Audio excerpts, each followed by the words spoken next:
જય વરજવાણી, જય દ્વારકાધીશ। મારું નામ હસનભાઈ, મારે યુટ્યુબ ચેનલ છે વરજવાણી ડેરી ફાર્મ। મારી પોતાની ખુદની ભેંસું છે। બીજી ભેંસનો વિડીયો આવશે, બીજાવાળાને જવું છે આપણે, આવશે એક બે દીમાં।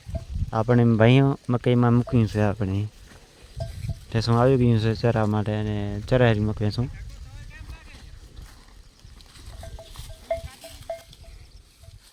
મકાઈમાં ચરાહેરી આપણે હવે એની ભેંસું चरसे ने पीछे जैसे फाटिए ने तो 200 भैंसों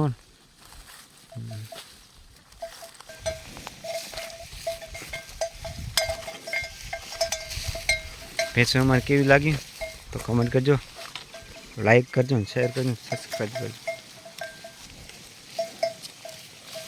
भैंसों आवे हरी ने भैंस दो रही गई से ने दो रह गई यारिया आए दो रह गई से और रह गई से आपने पूरी आए दो रह गई से दूध बहुत सारा साने आ इन पाड़ी से डबल भैंस बहुत सारी से अपनी फसल मंडी नहीं है, ये बैठी पड़ी आए दो रह गई से हमारी मंडी भाई दो है पूरी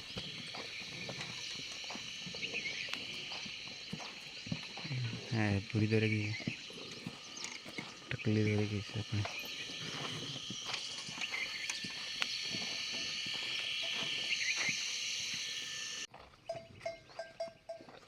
આપણે દો રહ્યું હે અને બેસી પડી બેસું આપણી એને મકાઈ મૂકશું બીજી વારની।